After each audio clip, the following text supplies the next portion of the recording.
ABR, always be recording. Right. And ANR, a new reality. A new reality, which is today's episode. It's weird because I can hear myself. We normally don't go through our headphones. I'm like, it's literally a new reality of this podcast. Yeah, which I think it's good to adapt. It's good to be open to change. It's good to be flexible, which is honestly, all jokes aside, one of the things that this song has taught me. Like, because I remember it's the last line, but maybe you say it earlier too, like, and may you like a child see the world with sacred sight, and what a gift it is to be alive. Yeah. That's something that I think to myself and try to remind myself when I'm either going through a change or something difficult, or just sometimes I have to be reminded what a gift it is to be alive. Yeah. Sometimes it's obvious. Like sometimes when you're having a great time, it's like, it's obvious. But then other times, like you really do need that childlike sight, that sacred sight to see that it's a gift just to be alive, even if today being alive means, I don't know, something less than exciting. Yeah, we've talked about this so many times on the podcast. Maybe it's getting old at this point, but I feel like the thing I've been trying to embrace in this season the most is the present moment, is being present to the present moment, because it's literally all we have. Yep. And like the last couple of days, actually, it hasn't been super hard for me to do that because the weather has been amazing and the weather affects my mood greatly. So it's really easy for me to just be like, I am just all here right now when the sun is shining and the breeze is blowing. And it's not so easy when things are spiraling out of control. But this song for me is hopefully a reminder in all the things, in all the seasons, like you're saying. Yeah. So maybe you can correct the record here, but my memory of early days talking about this song, which is the title track of the record, which it wasn't, we'll get into that, but it wasn't always the title track. Yeah. You were thinking about calling the record something else, but I kind of forgot about that. Yeah. Yeah. And for like a long time, like months. We referred to the record as a totally different name. And I wonder what it was. That's a hint. Anyway. No, but... we could just say it. We're not like giving a big reveal. It was going to be called Wonder. There we go. Okay, fine. It was called Wonder for a very long time, though. Yes. Yeah. So I remember around the time that you were writing, I think this song, and around the time that the phrase "a new reality" kind of started to bubble up, it was something that we were saying in just conversation anyway, especially you were talking about, coming out of, whether it was coming out of COVID or whether it was going through just different changes in your personal life and your professional life and your spiritual life. And you were talking about embracing this new reality that you find yourself in. Yeah. And I remember you talking about, growing pains, but feeling like you needed to remind yourself that that's a good thing when you're stretching and when you're growing and when you're becoming more of the person that you are becoming. There are growing pains, which is the painful part, but it's also like, but you're no longer who you were. You're finding yourself in a new territory, and there's new blessings and new graces and new challenges, and and just like trying to embrace the excitement of that rather than the dread of it. Does that, looking back on that now a few years later, where do you sit with that?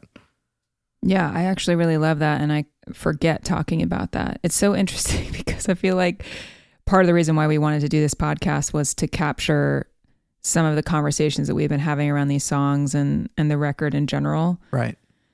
And so for you to even say that, I'm like thinking back on that time, and that really resonates with me deeply for that season. And even now, like, I think as adults, you don't think of your life as having growing pains. You only think of that in relation to like children, you know what I mean? But as adults, we might not have physical growing pains, but we definitely have spiritual growing pains and mental growing pains and psychological growing pains. And yeah, it's not something that's super fun all the time. I think spiritually, the last 4-ish years for me have been one big growing pain. If I'm being honest, if I'm looking at it, it's been one big pain in my, you know what? No, I'm just kidding. But for real, like stretch to the max.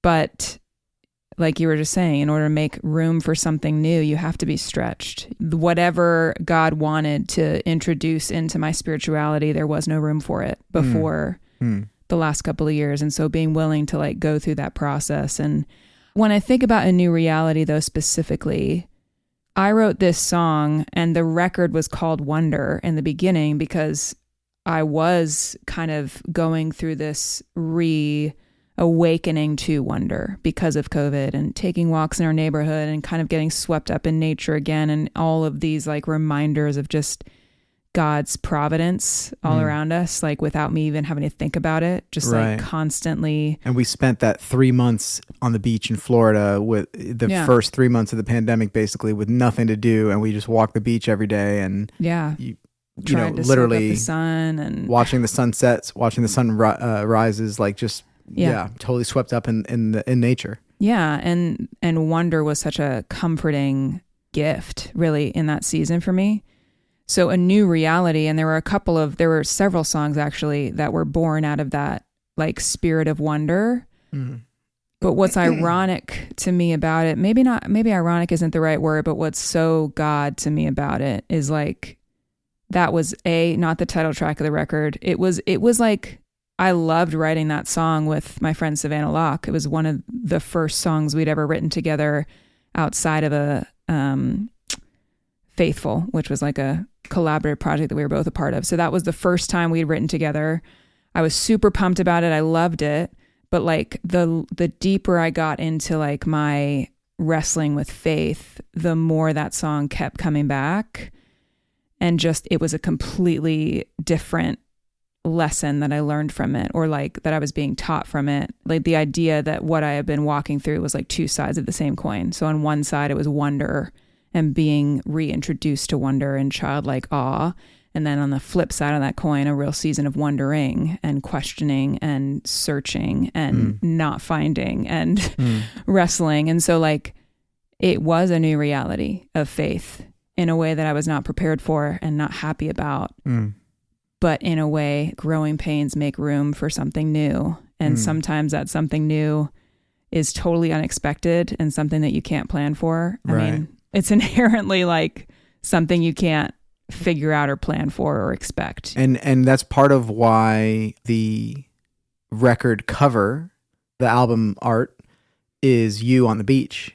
And I remember you saying, like, before we figured out where we're going to do it, you're like, it's got to be on the beach because so much of your sort of spiritual life kind of happened in nature over the last couple of years at that time, and especially on the beach, and just being soaked into like God's mercies are new each morning. And when you're sometimes feeling like you're having trouble connecting or you're not hearing him super well, it was like, I remember you describing that when you were in nature, it's like all your senses were filled, like sight and sound and smell and taste. And I'm missing some, but you know, like just basically like you're fully immersed, you're fully engaged. Right. Yeah. Right. And the beach does kind of do that in a way. And that's why I even loved, sometimes we would go down, we would walk down to the beach in the mornings and watch the sunrise, and we would talk about his mercies are new each morning. Yeah. And that would be church that day. Some days would just be watching the sunrise and thinking about his mercy being new each morning. Yeah. The simple things, really.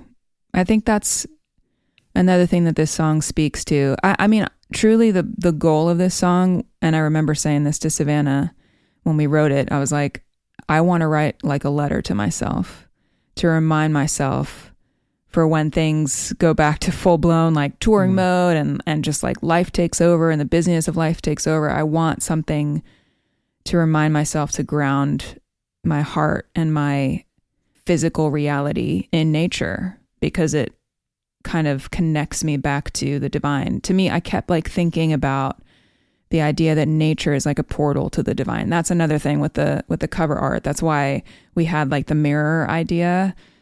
It isn't a mirror on the cover art. It's actually like another image superimposed behind it, kind of like Narnia-esque, but that was a whole vision behind it, was like nature is a portal to the divine. It can be. It really, really can be. At least it is for me.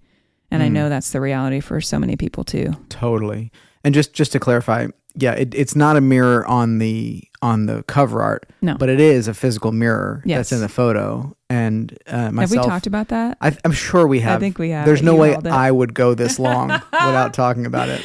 But there were multiple times where I think everybody on the shoot, whether it was John Steingard or Eric or Alicia or Veronica, somebody was carrying that mirror at all times, and it weighed a freaking ton. But you were climbing up hills and mountains and standing inside of trees, balancing it. So it was definitely a real mirror. I don't want there to be any confusion around that. Yeah. But it reminds me of, I know we've talked about this verse from 2 Corinthians, the old things have gone, everything is made new. The old things have gone, everything is made new. And I love that idea of you having this song almost like writing a letter to yourself in these seasons of change. Like, let me just hold on to this powerful image of God, this powerful thing that God put on my heart. Let me just write this down in a way, and so as a reminder to myself. I love that. And again, like that last line, and may you like a child see the world with sacred sight, and what a gift it is to be alive. Like when I hear that, I do think of that as almost like a letter. Yeah. Of you saying like, and may you like a child see the world with sacred sight, and what a gift it is to be alive. Yeah. I think of that often. It makes me emotional every time I hear it. Yeah. Maybe I should make that a print and put it on the wall. Yeah, maybe. Even just for myself, selfishly. Totally. It's so beautiful. Yeah. Yeah. I mean, and I can say that because Savannah wrote that line. Right. But I do remember one of the lines that also speaks to me a lot is the bridge of the song. And I remember writing that in my head on the way to the right, like driving through the hills of Brentwood. It was a beautiful day. I remember it like it was yesterday. And the breathe it in, soak it up. You're surrounded by beauty and love. I love that. And I need that reminder over and over again, especially when things get stressful and the stress takes over and just threatens to steal your joy, to just be reminded, or not even stress, if it's grief. I mean, life is hard. Being an adult is hard. And so the more that you can remind yourself, like, no matter what, even in the hard, I am surrounded by beauty and love, whether it's in a relationship, whether it's by literally driving in nature, whether it's, there's a million ways that you can encounter beauty and love. We are surrounded by it. And it's really up to us to like open our eyes to see it. Totally. And even though like the love of God, the transforming power of his love and his grace and his kindness, we believe is with us always, sometimes you grow numb to it. And sometimes the challenging things about your situation or your reality are way more prevalent or are way more pronounced or are way more obvious to your senses. And even I think you've said this before in talking about the song, even the miraculous can feel mundane. And so, and then you said, I remember you telling me one of the best ways I can reawake to God's goodness and his presence is through nature. Yeah. And we need that when life gets a little crazy. I mean, that's why people escape to the beach or to the mountains or kayak down the river or whatever they're into. Like I think we can all kind of agree that nature does that for us, and we would all kind of word it slightly differently. But the other thing I was thinking about too, when you talk about change, is I think we may have talked about this before, but the idea that here I go with my science hat, giving like half statements with no statistical backing. But I remember reading somewhere that we change entirely on like a cellular level every 7 years. Like our cells are dying and new ones are being born or something. And so like every 7 years we're like literally on a cellular level a new person. Yeah. So it's like it's crazy. Transformation is written into who we are. It's written into the design. Like we're supposed to change. Yeah. And that's good. Change is good. It's a part of life. I mean, you can call it good or not, but it is. I mean, you can't prevent it. Like you can't change the fact that change is a part of life. Right. You can't. And so many people I know, including myself, are uncomfortable with change. Right. You know what I mean? Right. Like I have a friend who like refuses to update her iPhone every time a new update comes up because she's like, I don't want to change. I know how it acts now. I don't want to change it. It's like we can't prevent it. We have to be people who welcome change and learn how to like regulate through it, and you know what I mean? Yeah. Surrender through it. Yeah. And I remember you telling me you thought the key is just finding that wonder in the present moment. Yeah. Because things are going to be changing. And so you could either be constantly missing what has gone or constantly anticipating what is to come, but it's probably a little bit better for your well-being to just find the wonder and the beauty and the goodness and the challenge and the struggle and all of it in the present moment, and really just be present, which is what you were talking about earlier, that this song encourages you to do. Just to be in the moment that you're in, you know, be where your feet are, so to speak. Shout out to another song that I love, The Centering Prayer. Yeah. People should check that out. Yeah. Who is that by? Sanctuary Songs. There we go. Centering Prayer. Exactly. Centering Prayer. That's a great one. Yeah.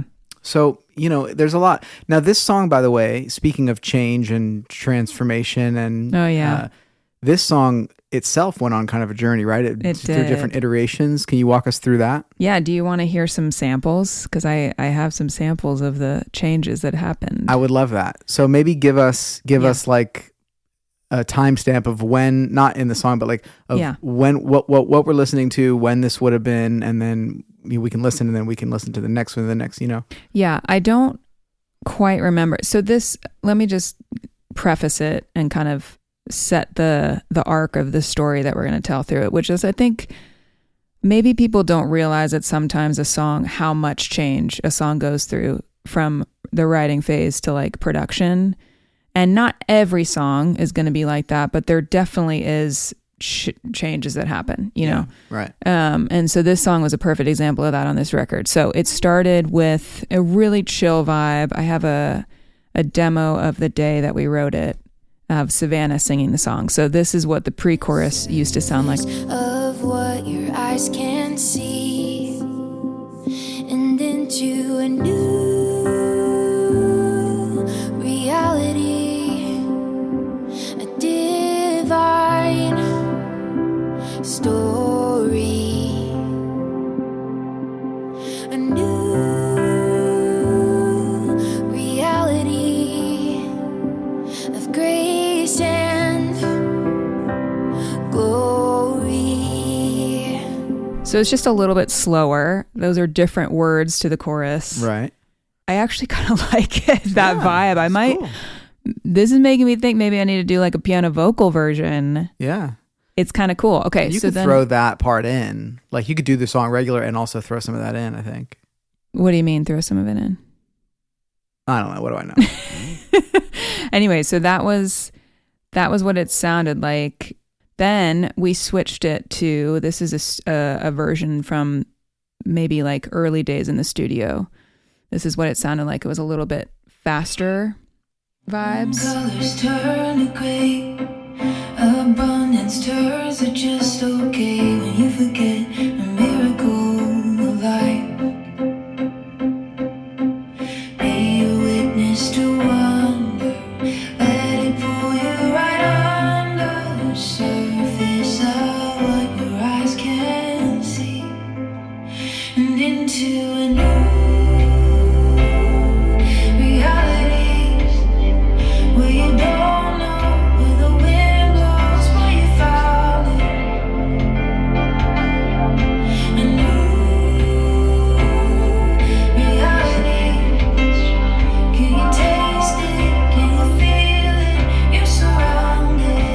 Okay, so that was like a year after we wrote it. Really? Yeah. And we changed, we sped up the chorus and added words, but those were the wrong words. Those were not the words that we landed on. And then in the same week that video was taken, we had a guitar player come in and lay down these like really cool, I call them like falling rubber bridge guitar parts, and this just unlocked the song for us. This is what it sounded like.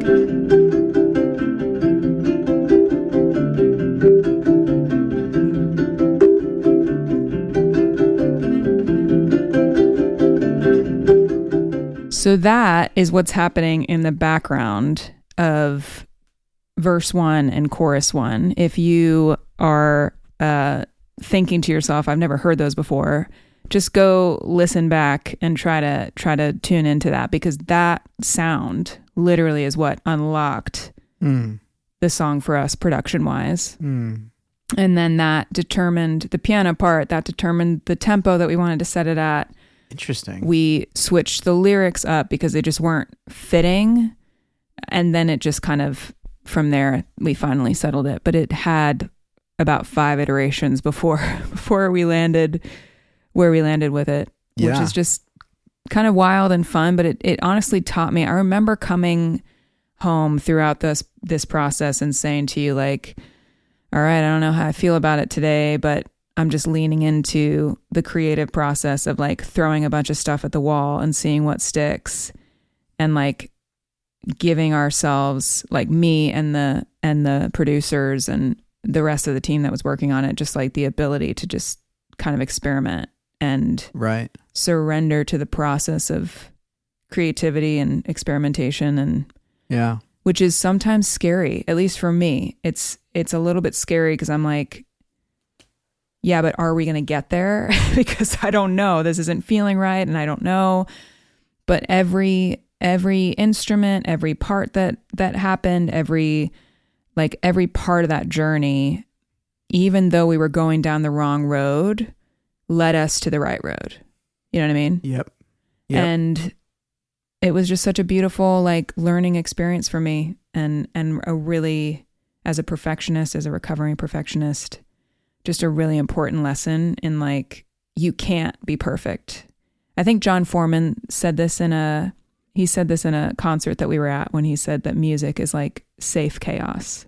And I love that idea. In the studio, it's chaotic. It's all over the place. And sometimes you're like, is this happening? Are we working? Is this right? Is this the right direction? I don't know. I don't know if I'm feeling it. But like, so the more that you can surrender to that process and trust your collaborators and just trust that you're going to find it eventually, the better. Yeah. I think that's really encouraging to hear for anyone who's in any kind of creative endeavor, obviously not just music, but really any endeavor at all that is happening over a long period of time, like to be patient, to be persistent, to persevere through like the parts where you're a little bit lost and you feel like maybe it's a little bit wonky. And I know sometimes you have to strip it back down to the studs and build again, or some, so it's just encouraging to remind myself even to be a little bit patient as I'm chasing things and mining for things and digging for things, because it's not all there the first day. I mean, like you've talked about, sometimes it is. Sometimes you sit down to write and it's almost like it just all comes right then, but a lot of times it doesn't with any creative thing. Yeah. And I also think one of the lessons is knowing when to like invite your editor mind into the space and knowing when to leave it out of the space. Does that make sense? Right. Like knowing when it's like, okay, we've reached the point where now it's time to edit. Now it's time to cut things back. Now it's time to really focus and find a direction. Right. Whether that's in a write, like a song write, like there's so many times where I'm like, my editor is not welcome here right now. Like I just need to soak up the vibes and see what comes, and we'll edit this later if it needs to be. But like right now, I'm just focused on the people in this room and the vibe that we're creating and the thing we're trying to chase. And sometimes like an editor mind in that space is just like such a killjoy. The same is true in the studio. And there will come a time where you need that. But like learning how to leave that at the door sometimes is all a part of the process. Yeah. And then you create something ideally that is beautiful and that has some sort of lasting power, to where as you continue to transform as a person, there are little nuggets within the thing that you created that still resonate. Yeah. Because as you change and as you grow and as you mature and develop, like you might look back and go, oh, if I was tasked to write that same kind of song now, it would be totally different, of course, because I'm different now. But like you said, there are things within it, because you worked so hard and dug so hard and were so open, there are things in it that will stand the test of time and that will continue to be beautiful reminders to you as you go. Like that's kind of the reward on the other side of creating something Yeah. and really giving yourself over to that process. Yeah. It is really cool. It's a great song. I love that it worked out to be the title track. Yeah. It's been great. A New Reality. And even like every time we say it, which we end up saying it a lot, like you end up saying the name of your record a lot, of course. Yeah. And it's good to keep that in mind. A new reality. Yeah. We find ourselves in an ever changing landscape, but like there are some things like the love of God that are consistent with us. Yeah. And ever changing and ever new, to be honest. Yeah. Also, it's kind of fun that we are recording this episode when we literally just celebrated a year of the record being out like last week. Yes. Happy anniversary. A New Reality. It's crazy. That feels like that's not possible. Like time is so weird in that way. It just feels like, how is that possible? That's already been out a year. Well, I mean, people are going to be shocked to hear this because we all have a weird relationship with time, but this episode has been over 3 hours long. But I know it flew by. It absolutely flew by. But Time anyway, flies when you're having fun. Sarah, it's always great to talk to you. Thanks for stopping by. Yeah, thanks so much for having me. Yeah, our pleasure. Anytime. Seriously. I want you to make yourself at home here. In our home. In my studio. Yes. In our home. Yes. Yes. Well, Appreciate cheers everybody, wherever you find yourself, and come to Mexico with us if you want. Yeah. Depending on when you're listening to this, we have some dates coming up. This summer. Yep. Yeah. So June 6 to 8, we'll be at the Glory Conference in Ohio. Glory Women's Conference. Yep. That'll be awesome at Steubenville. June 20th, we'll be in the Woodlands in Houston. Yep. June 21st in San Antonio. Bunch more. Hendersonville. Yeah. Oh, June 11th. I missed that one. June 11th in Hendersonville. Yeah, Hendersonville. That's a Belovedness event, which we've done a couple of those, but we're really excited about those. Yep. Diving into the themes of belovedness. Yeah. And so that's going to be really cool. And then there's a bunch more dates in July. I know there's all on the website. And then we are headed to Rome. Yes. To be a part in the Jubilee year of youth. So for youths. Yeah. Jubilee for youths. Lots of good stuff coming. We're looking forward to seeing you all soon somewhere. Yeah. Talk soon. Bye.